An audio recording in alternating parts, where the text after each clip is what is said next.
Hello students, this is Varsha Singh from Achievers Academy. So welcome back to our English class. Class 9, so as you know, today we are going to study our English chapter of our second book, okay, and the chapter name is The Sound of Music, okay. The chapter name is The Sound of Music. ये आज हम पढ़ने वाले हैं. इस chapter का बच्चा यहाँ पे दो पार्ट है, पार्ट 1 है एंड पार्ट 2 है. हम पार्ट 1 आज करेंगे एंड हमारा पार्ट 2 जो है वो हमारे नेक्स्ट लेक्चर में हम करेंगे, ठीक है, बिकॉज एक साथ बहुत सारा नहीं तो पाइलअप हो जाएगा आपके लिए, ओके. सो हम हमारा जो आज का चैप्टर है वो स्टार्ट करने जा रहे हैं. सो हमारे चैप्टर का जो नाम है वो है Evelyn Glenny listens to sound without hearing it.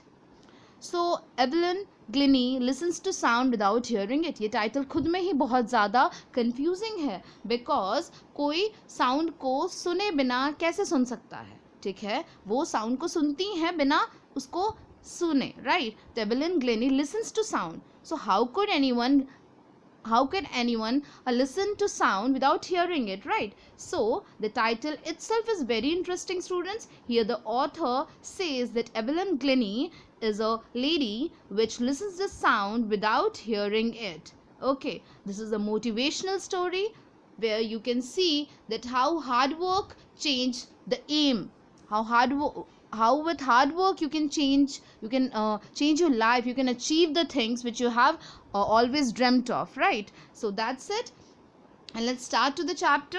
So here as you can see, before you read, okay, here in your textbook you are having this before you read. So before you read you are having two like subtitles kind of thing, right? So वो introductory है तो हम उसे एक बार पढ़ लेते हैं. So यहाँ पे लिखा है, God may have taken her hearing but he has given her back something extraordinary. What we hear she feels. So इसका मतलब क्या है यहाँ पे कि ऐसा बोला है ऑथर ने कि गॉड ने अगर उससे कुछ चीज़ें ली हैं तो उसके बदले में उसे कुछ चीज़ें दी भी हैं.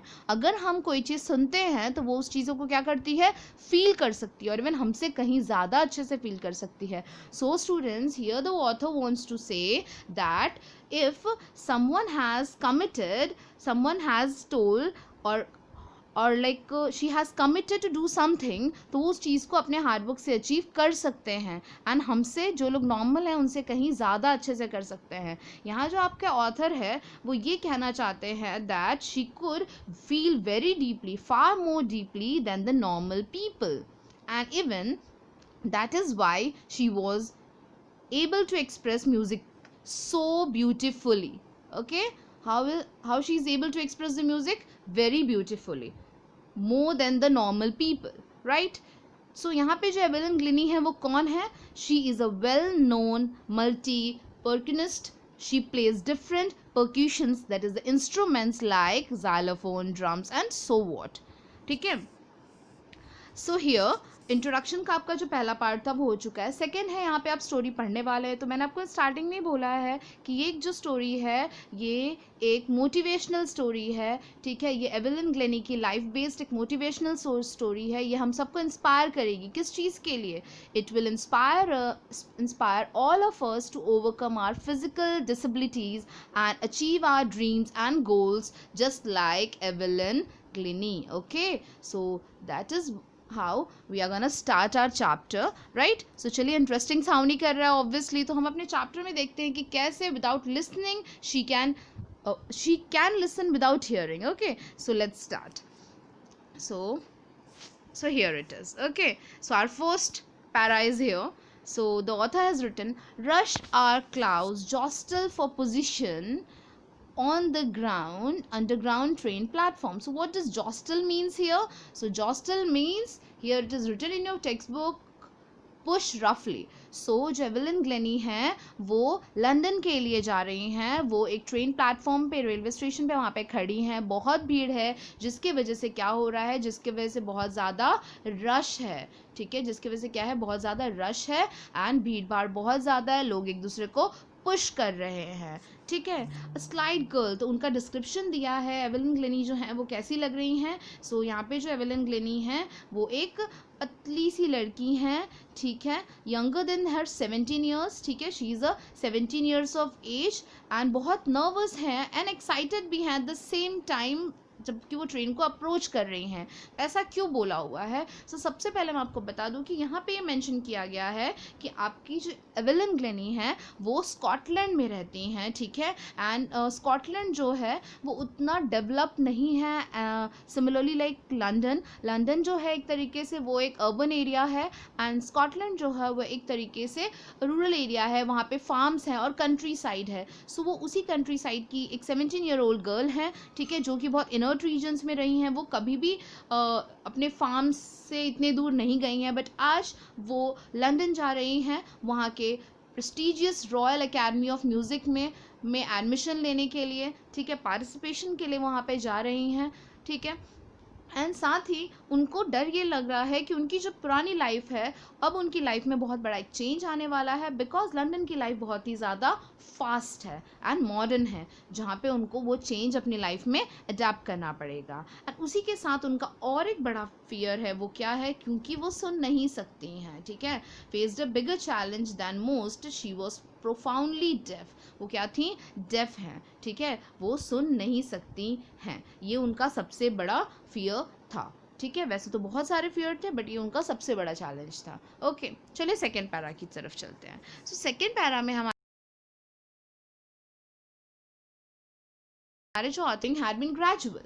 हर mother remember no song when the 8-year-old Evelyn was waiting to play the piano. They call her name and she didn't move. बोला यहाँ पे ऑथर कहते हैं कि जब एक बार आया है कि जो एवेलिन ग्लेनी थी उनको सुनने में एक्चुअल में प्रॉब्लम था, ठीक है। जब वो धीरे धीरे, मतलब स्टार्टिंग में तो उनको पार्शली सुनाई देता था, पर धीरे धीरे उनको पूरी तरीके से सुनना बंद हो गया।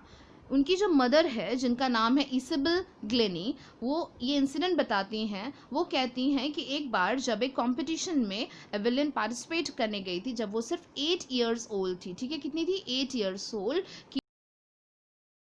थी। उस पार्टिसिपेशन के लिए अपना वेट कर रही थी अपने टर्न का, और जब वहाँ से उनका नाम पियानो प्ले करने के लिए, तो उन्हें अपना नाम सुनाई ही नहीं दिया और ने रिस्पॉन्ड नहीं किया, बिकॉज यूजुअली हम किसी का नाम बुलाते हैं तो मुड़ के देखते हैं, उन्होंने बिल्कुल भी रिस्पॉन्स नहीं किया। सो उस टाइम पे for quite a while Evelyn manage to conceal her growing deafness. तो धीरे धीरे उस टाइम पे वो छुपा लेती थी अपनी प्रॉब्लम्स को, उतना सबको पता, सबको लगा उनको पार्शली प्रॉब्लम है एंड किसी को ये चीज़ पता नहीं चली। But by the time she was 11, तो धीरे धीरे जैसे वो बड़ी होती गई, ये इंसिडेंट एक और है, जब वो 11 ईयर्स ओल्ड की हो गई, her marks had deteriorated. Her headmistress urged her parents to take her.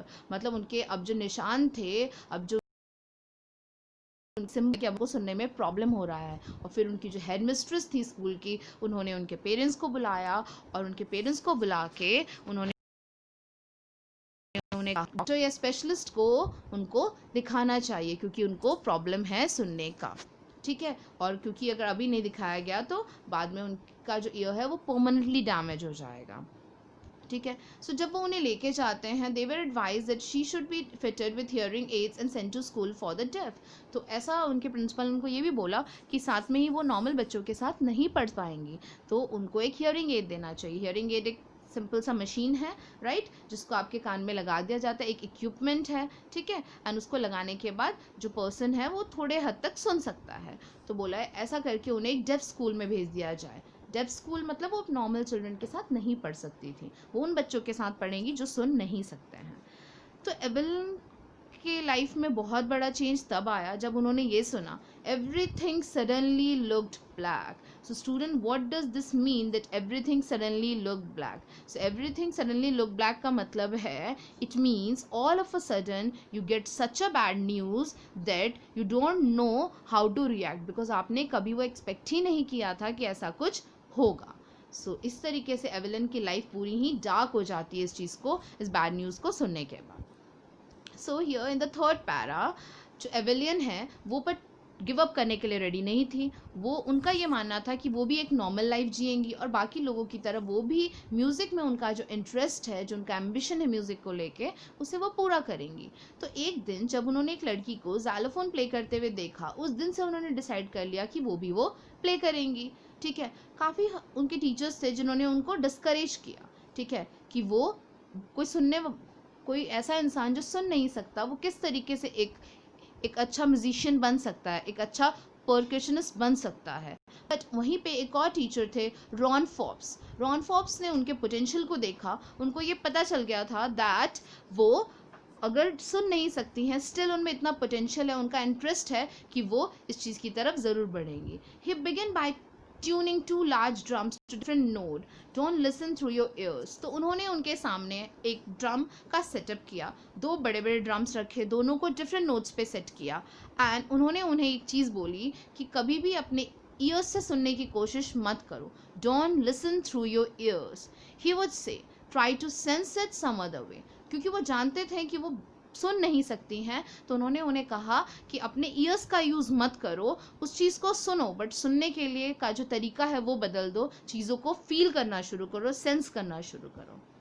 And suddenly उन्होंने जब सेम ड्रम प्ले किए, एंड जब उन्होंने ड्रम प्ले किया तो एवेलिन ने ये चीज़ फील की कि जो ड्रम्स थे, उनके जो हायर ड्रम्स थे, ठीक है, उसके नोट्स को वो अपने अपर वेस्ट से फील कर पा रही थी, एंड द लोअर वन जो थे उसको अपने वेस्ट डाउन से फील कर पा रही थी। फॉप्स repeatedly the exercise and soon Evelyn discover that she could sense. तो ये चीज़ एक बार हुई, दो बार हुई, और ऐसा बार बार करने के बाद एवेलिन को भी अब समझ में आ गया था कि वो म्यूज़िक को सुन नहीं सकती हैं, बट उसे वो फील कर सकती हैं। एंड इवन वो फील नहीं कर सकते, उनके बॉडी का हर एक पार्ट उस म्यूज़िक को फील कर सकता है, सॉफ्ट नोट को, लो नोट्स को, अपर नोट्स को, इस तरीके से वो अपने हर एक बॉडी ऑर्गन से उन चीज़ों को सुन सकती हैं। I had learned to open my mind and body to sounds and vibrations. वो कहती हैं कि मैंने ये चीज़ ऐसे अचीव की है कि उस टाइम पे मैंने मेरे दिमाग को समझा दिया, मैं साउंड्स को सुनने लगी, वाइब्रेशंस को सुनने लगी, एंड बाकी मेरी लाइफ में आज मैं जो भी हूँ वो दो चीज़ों का नतीजा है। एक है मेरा डिटर्मिनेशन, उनका पैशन उसकी तरफ, म्यूज़िक के तरफ, एंड दूसरा उनकी मेहनत, उनका hard work. Fine. So students, this is how the third para is over. Now let's move to the fourth para, and here we are having the fourth para of the story, right? I hope you all are getting it. So here the fourth para is there. So in the fourth para, the author says that she never looked back from that point onwards. She toured the United Kingdom with a youth orchestra, and by the time she was 16, she had decided to make music her life. वो सबसे बड़ा turning point था जहाँ पे उनको Ron Forbes ने एक inspiration दी, उनको बताया that music is not something जो सुनना ही ज़रूरी होता है, you can feel it. And उस टाइम के बाद से एवेलिन कभी रुकी नहीं, वो बस आगे ही बढ़ती चली गई अपनी लाइफ में। उन्होंने बहुत कुछ अचीव किया। उन्होंने यूनाइटेड किंगडम में जो यूथ ऑर्केस्ट्रा है उसका पार्ट बनी वो, तब वो सिर्फ 16 ईयर्स की थी, और उस टाइम पे वो म्यूज़िक में बहुत ज़्यादा पॉपुलैरिटी गेन कर चुकी थी। इतना ही नहीं, उन्होंने ऑडिशन दिया था for royal academy of music के लिए, एंड उनका जो स्कोर था वहाँ पे वो हाईएस्ट था उस एकेडमी की हिस्ट्री में।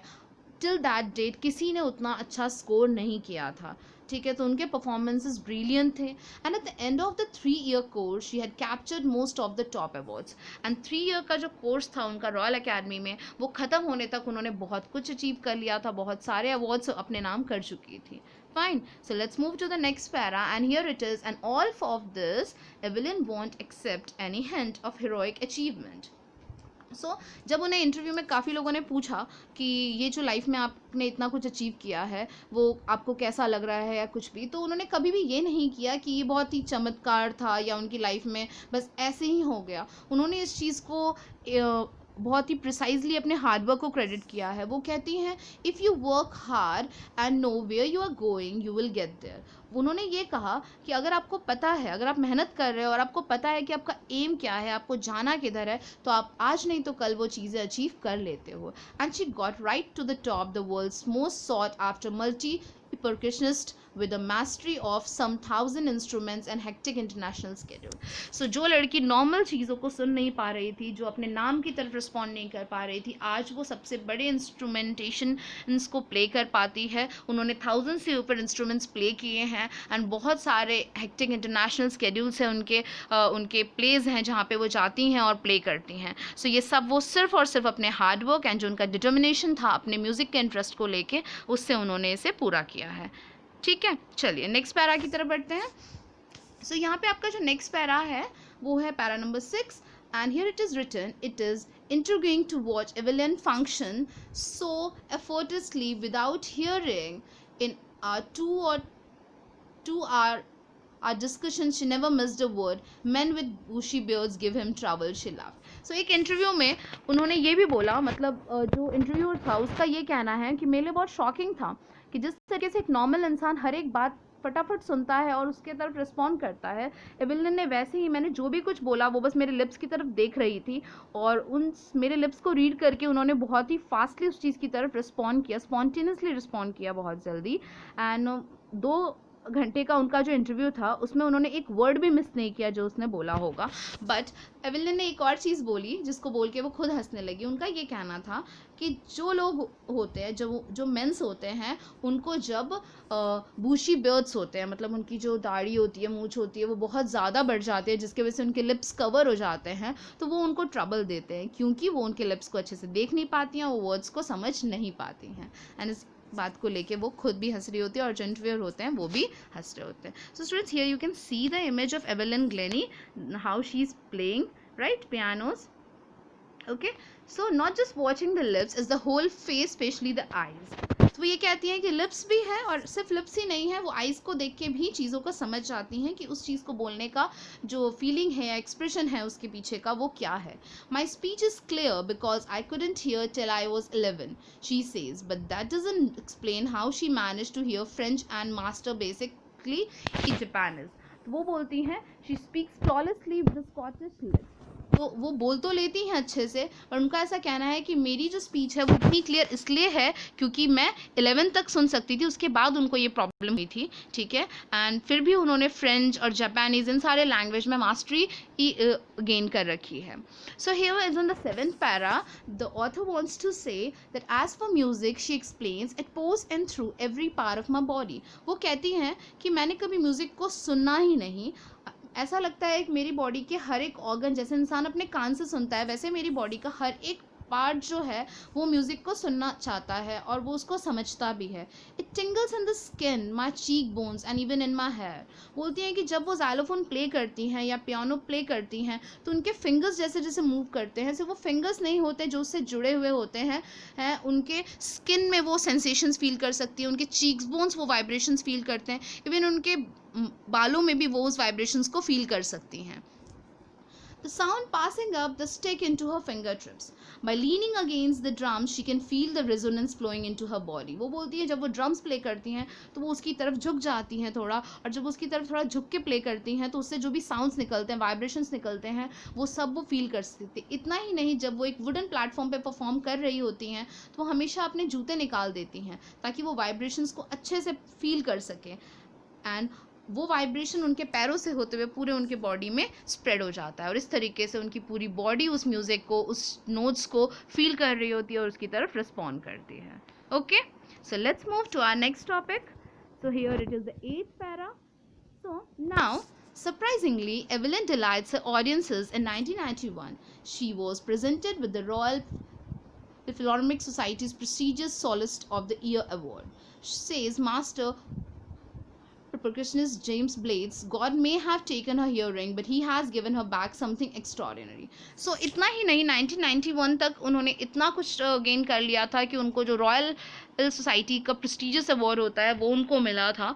एंड उस अवार्ड को देते हुए जो जेम्स ब्लेड थे, जो कि खुद एक बहुत बड़े इंस्ट्रूमेंटिस्ट थे, उन्होंने ये कहा that God may have taken her hearing. वो ये कहते हैं कि भगवान ने भले इनसे सुनने की शक्ति ले ली है, बट उन्होंने इस सुनने की शक्ति के बदले एवेलिन को कुछ ऐसा दिया है खास, जिससे वो बिना सुने भी उस चीज़ को इतने अच्छे से सुनती हैं, उसे फील कर पाती हैं जितना हम सुन के भी उस चीज़ को नहीं फील कर पाते हैं। एंड यही है जो इनकी म्यूज़िक को और ब्यूटीफुल बनाता है, क्योंकि जब वो खुद इतना फील करके उसको प्ले करती हैं तो प्ले कर जो पर्सन उसको सुनता है वो भी उसको उसी हद तक फील करता है।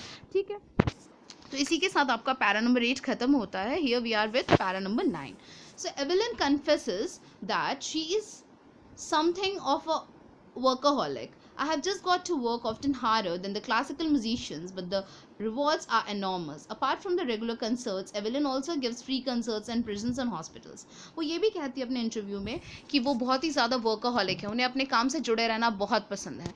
वो हम हर वक्त अपने म्यूज़िक में ही जुड़ी रहती है। इतना ही नहीं, इतने सारे अवार्ड्स मिले हैं, उसके बावजूद वो अपने जो पेड कंसर्ट्स होते हैं वहाँ पे तो जाती ही हैं। उसके अलावा वो कुछ फ्री कंसर्ट्स होते हैं, कहाँ पे, प्रिजन्स में, जेल में, हॉस्पिटल्स में पेशेंट्स के पास जाके वहाँ उनके सामने प्ले करती हैं ताकि वो उनको भी खुशियाँ बांट सके। इतना ही नहीं, Ann Richlin of the Beethoven Fund for def Children says, वो जो स्कूल है फॉर द डेफ चिल्ड्रन, जो एकेडमी है, वो वहाँ भी जाती हैं एंड वहाँ भी जाके उन्होंने अपना म्यूज़िक है वो प्ले किया है, कंसर्ट्स दिए हैं। She is a shining inspiration for def children, they see that there is nowhere that they can not go. So जब वो यहाँ आई थी, वहाँ के जो हेड हैं वो ये कहते हैं कि जब वो यहाँ आई थी तो उनको देख के काफ़ी बच्चों को मोटिवेशन मिला, क्योंकि उनको पता चला कि अगर बिना सुने वो ये कर सकती हैं तो वो लोग भी बिना सुने बहुत कुछ कर सकते हैं एंड कोई लिमिट नहीं है उनके लिए।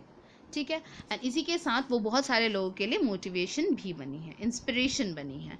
एंड यहीं पे Evelyn Glennie has already accomplished more than most people twice her age. और इसी के साथ उनकी इसी हार्ड वर्क एंड डिटर्मिनेशन का नतीजा है कि उन्होंने अपनी इतनी सी एज में, जो लोग अपने एज में नहीं कर पाते उसका डबल उन्होंने अपने एज में गेन कर लिया है। She has brought preparation to the front of the orchestra and demonstrated that it can be very moving. She has given inspiration to those who are handicapped, people who look to her and say if she can do it, I can. तो उनका inspiration काफ़ी लोगों के लिए रहा है and लोग ये कहते हैं, जितने भी हैंडीकैप्ड लोग हैं वो उन्हें देख के यही कहते हैं अगर ये कर सकती हैं तो हम भी कर सकते हैं। एंड इतना ही नहीं, उनको देख के काफ़ी लोगों को खुशी मिलती है और साथ में मोटिवेशन भी मिलता है। And she is a inspiration for every one. And इसको जो इंटरव्यूअर हैं देबुराय कॉली, उन्होंने लिखा है, you can see his name over here, and उन्होंने पूरे इंटरव्यू में उनसे जो भी चीज़ें पता चली हैं वो आपके सामने यहाँ पे एक स्टोरी के फॉर्म में, शॉर्ट स्टोरी के फॉर्म में रिप्रेजेंट किया है। And this is how students this chapter is done.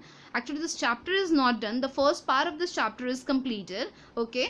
And इसके बाद आप लोग यहाँ पे पढ़ेंगे thinking about the text where you can have the question answers of this chapter. इसकी जो question answers हैं वो 3 हिस्सों में बचे हुए हैं, first part, second part and third part. You have to answer the questions very carefully. You have to follow this words whatever is written over here because exam में आपको मार्क्स उस वर्ड्स के अकॉर्डिंग ही मिलेगा। ठीक है, and इसी के साथ हमारा जो फर्स्ट पार्ट है इस चैप्टर का वो ख़त्म होता है। सेकेंड पार्ट है इंडियन म्यूजिशियन से related, that is the shehnai of Bismillah Khan. ये हम हमारे नेक्स्ट लेक्चर में पढ़ेंगे। आज के लेक्चर के लिए that's it. I hope everything is clear. Still अगर आपको कोई भी डाउट है, कोई भी क्वेरीज है, please feel free to ask and mention your doubts in the comment section. Okay, thank you and have a nice day.